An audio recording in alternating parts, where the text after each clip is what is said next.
Halo teman-teman, selamat datang di channel Mojopahit Vlog.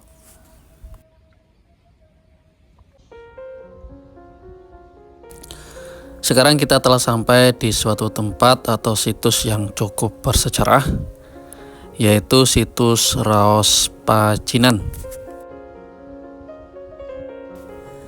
Di mana di tempat ini ada sepasang arca dua rapala berdiri menghadap pelabuhan Kaliporong, tepatnya di Dusun Raos, Desa Carat, Gempol.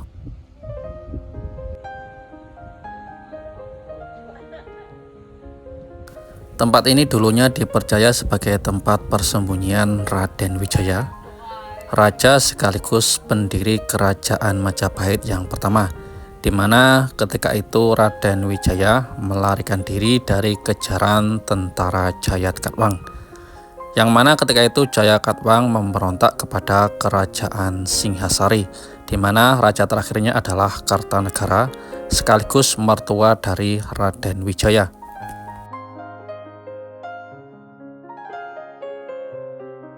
Jayakatwang ketika itu dengan mudah mengalahkan Kartanegara di kota Raja Singhasari, karena sebagian besar tentara kerajaan Singhasari sedang berada di luar kota raja guna bersiap-siap untuk menghalau kedatangan pasukan Mongol di bawah pimpinan rajanya Kubilai Khan, yang ketika itu cukup marah dikarenakan kerajaan Singhasari tidak mau tunduk untuk membayar upeti kepada kerajaan Mongol.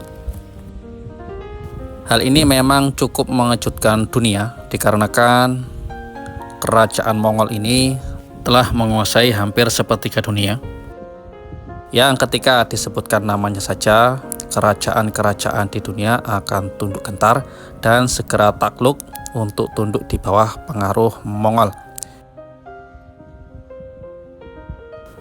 Apalagi ketika itu Kekaisaran Mongol juga telah berhasil menguasai dan menaklukkan kota Baghdad, sebuah kota yang berada di wilayah Kekaisaran Abbasiyah.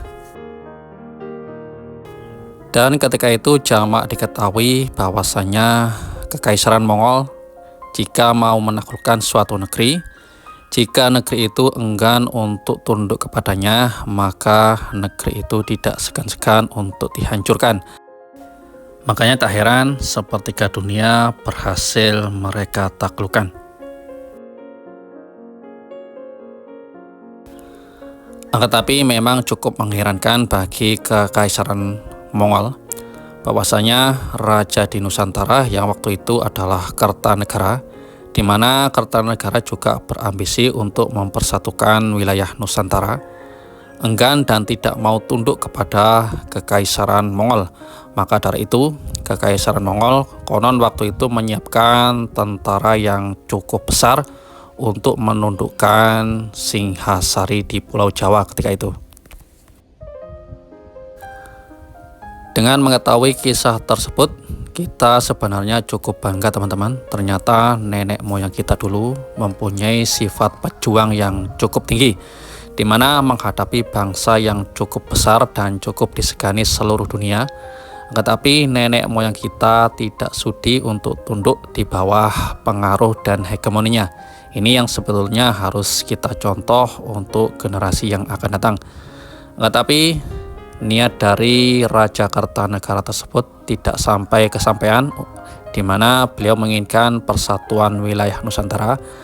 Tetapi niat tersebut hancur karena ada pemberontakan dari besannya sendiri, yaitu Jayakatwang, sehingga beliau mangkat sebelum bisa menghadapi Kekaisaran Mongol.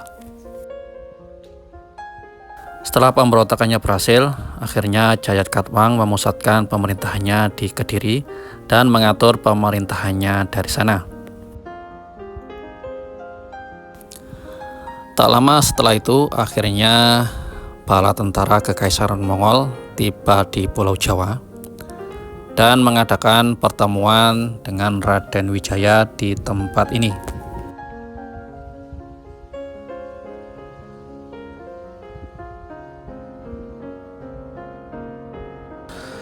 Berkat kecerdikan dari Raden Wijaya, beliau berhasil meyakinkan pasukan Mongol bahwa yang berkuasa di tanah Jawa sekarang ini adalah kerajaan dari Jayakatwang yang berpusat di Kediri. Pasukan Mongol pun akhirnya setuju dengan Raden Wijaya guna bersama-sama mengalahkan pasukan Jayakatwang yang ketika itu berpusat di Kediri. Pasukan gabungan antara Kekaisaran Mongol dan Raden Wijaya ini akhirnya berhasil mengalahkan pasukan Jayakatwang, di mana kerajaan Jayakatwang akhirnya runtuh di masa itu juga. Tak lama setelah itu, Raden Wijaya juga teringat akan keinginan mertuanya untuk membangun dan mempersatukan Nusantara, karena tidak mungkin Kerajaan Nusantara bisa berdiri jika ada kekuatan asing berada di dalamnya. Maka ketika itu juga Raden Wijaya menyusun strategi untuk bisa mengusir Kekaisaran Mongol yang cukup tangguh ini. Akhirnya dengan akal dan kecerdikannya, pasukan Raden Wijaya berhasil sepenuhnya mengusir pasukan Mongol yang cukup tangguh disegani di seluruh dunia. Akhirnya bisa takluk dan kalah meninggalkan negeri ini karena serangan balasan dari pasukan Raden Wijaya. Dan di tempat yang kita kunjungi inilah diduga sebagai tempat pertemuan antara pasukan Mongol dengan pasukan Raden Wijaya. Menurut perkiraan beberapa ahli, kemungkinan situs ini adalah gerbang pelabuhan serta pangkalan militer kerajaan Majapahit yang ditandai dari adanya sepasang arca Dwarapala.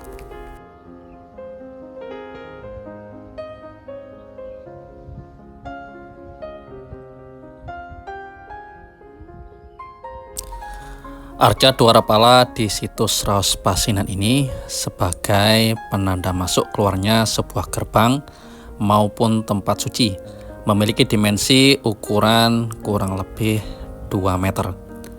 Arca berada dalam posisi duduk bersimpuh, tetapi kondisi bagian dasar kaki memang sekarang tidak terlihat. Kondisi arca sebelah utara terlihat lebih jelas daripada arca yang berada di sisi selatan atau kanan.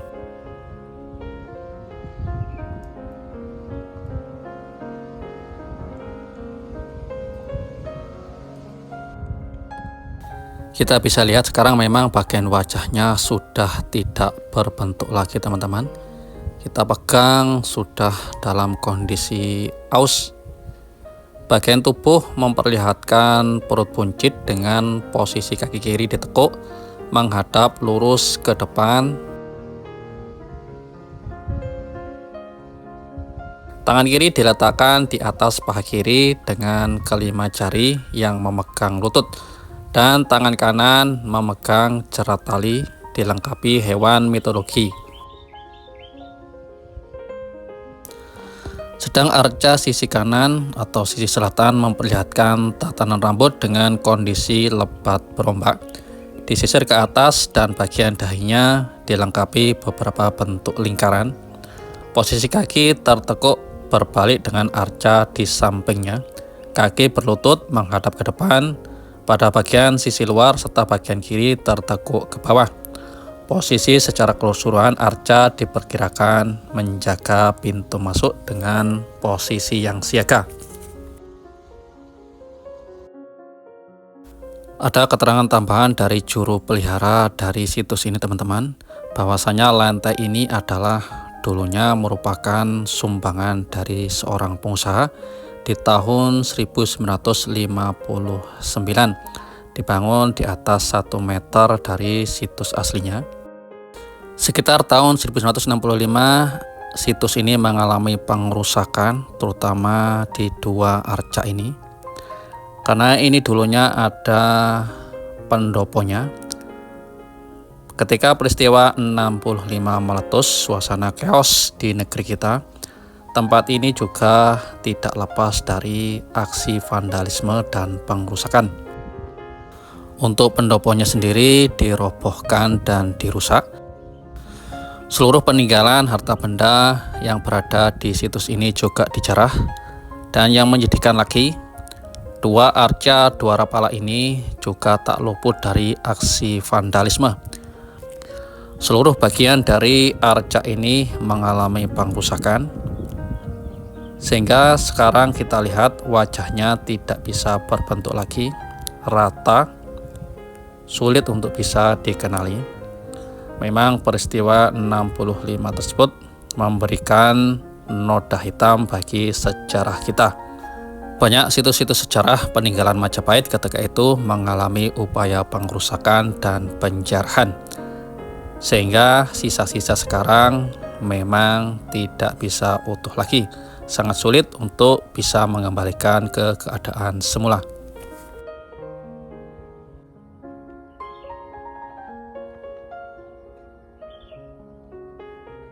Terlihat sekarang memang wajah dari arca ini terlihat polos saja, tidak terlihat guratan-guratan arca pada zaman dulu.